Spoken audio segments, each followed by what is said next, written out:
రెడ్డి గారు మాట్లాడారు. రేవంత్ రెడ్డి గారు నువ్వే మాట్లాడినావు కదా అసెంబ్లీలో. హరీష్ రావు గారు కేటీఆర్ గారు మీరు ఇద్దరు లెటర్ రాయండి అన్నావు. మేము ఇద్దరం ఎందుకు, మొత్తం బీఆర్ఎస్ పార్టీ ఎమ్మెల్యేలం అందరం సంతకాలు పెట్టి అలా లెటర్ రాసినాం. మొత్తం బీఆర్ఎస్ ఎల్పీ తరఫున రాసినాం లెటర్.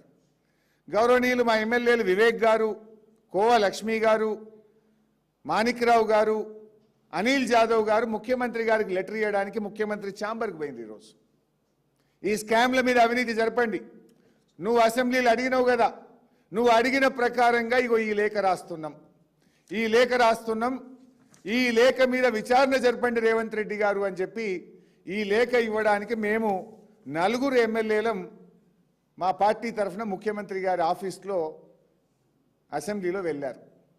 వెళ్తే లోపలికి వెళ్ళి అటెండర్ గారు బీఆర్ఎస్ ఎమ్మెల్యేలు వచ్చారు, మిమ్మల్ని కలుస్తారట ముఖ్యమంత్రి గారు అంటే బట్టి విక్రమార్క గారు లోపల నుంచి బయటకు వచ్చిండ్రు.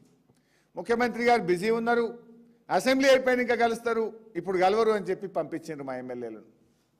నువ్వు కలవరని పంపిస్తే మేము ఊరుకోలేదు, అసెంబ్లీలోనే మాట్లాడి స్పీకర్ గారి ద్వారా వీటి మీద విచారణ జరపాలని చెప్పి అసెంబ్లీలోనే ముఖ్యమంత్రి గారికి ఈ లేఖ పంపించాం.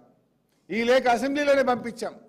మేమేమడుగుతున్నాం, ఇవాళ ముఖ్యమంత్రి గారు నువ్వు అంతా పారదర్శకంగా ఉన్నా ఏ విచారణకైనా సిద్ధం అని మాట్లాడినావు కదా. కమాన్, మేము 20 స్కామ్ల మీద ఈరోజు ముఖ్యమంత్రి గారికి లేఖ పంపాం.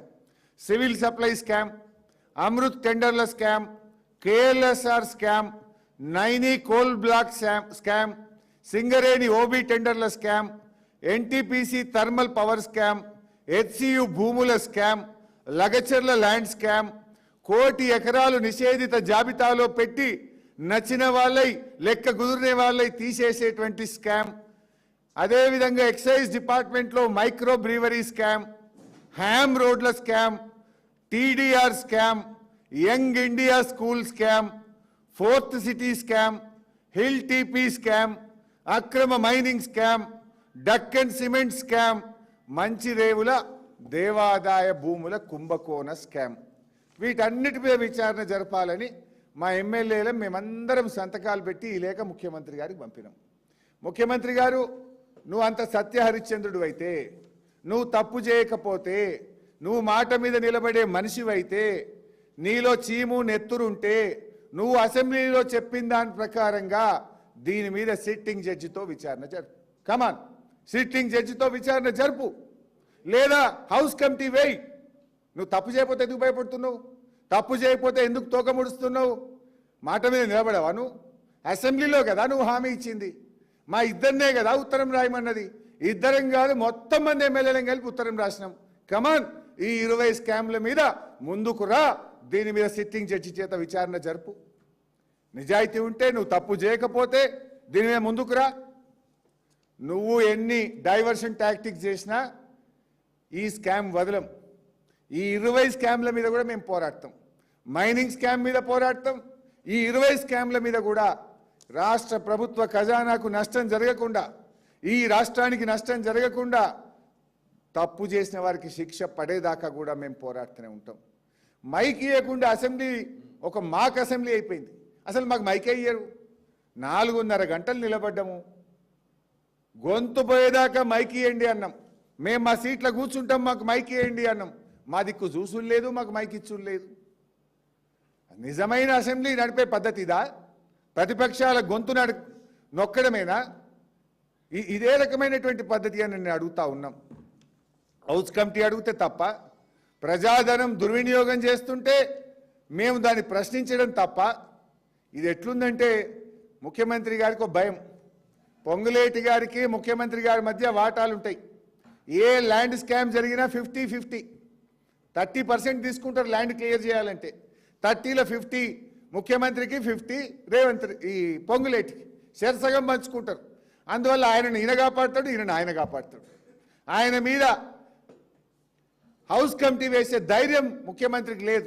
హౌస్ కమిటీ వేస్తే వీళ్ళ స్కామ్లన్నీ బయటకు పడతాయి, వీళ్ళ దందాలన్నీ బయటకు పడతాయి. ఎందుకంటే ఇలా ఆ రోజు ఏం చెప్పింది కాంగ్రెస్ పార్టీ, మేము అధికారంలో వస్తే నిషేధిత జాబితాలోని భూములన్నీ తీసేస్తామని ఎన్నికల ముందు రోజు ఉపన్యాసాలు ఇచ్చిండ్రు. ఇవాళ ఏం చేసిండ్రు?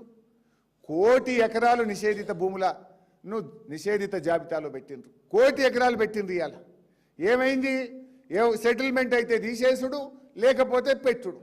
1 కోటి ఎకరాలు పెట్టిండ్రు. దీని వెనుక ముఖ్యమంత్రి హస్తం ఉంది. ముఖ్యమంత్రి పొంగులేటి ఇద్దరు కలిసి కూడబలుక్కొనే ఇవాళ భూములు కొల్లగొడతా ఉన్నారు. పేదల రక్త మాంసాలు బీలిస్తా ఉన్నారు. త్వరలోనే ఇంకో భూ కుంభకోణం కూడా బయట పెట్టబోతున్నా. వీళ్ళిద్దరు కలిసి ఏ రకంగా చేస్తున్నా కొన్ని వందల కుంభకోణాలు ఉన్నాయి.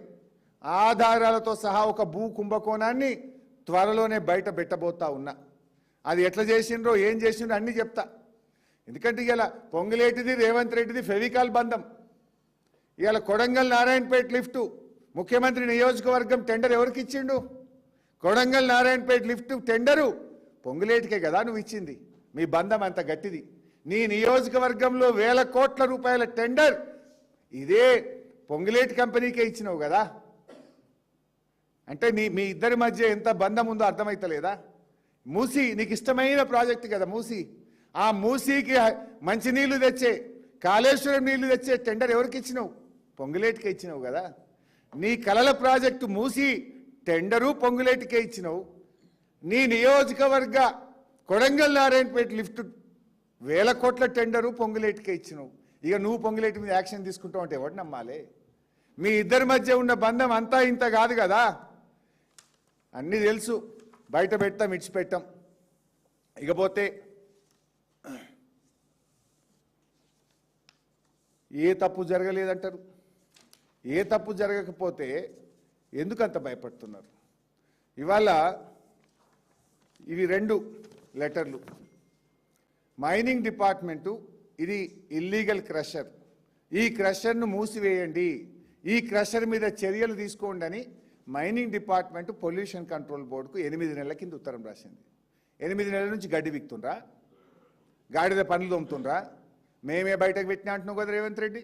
8 నెలల కింద ఈ ఇల్లీగల్ క్రషర్ రాఘవ క్రషర్ మీద చర్య తీసుకోమని మైనింగ్ డిపార్ట్మెంట్ పొల్యూషన్ కంట్రోల్ బోర్డుకు రాస్తే నిద్రపోతుందా పొల్యూషన్ కంట్రోల్ బోర్డు?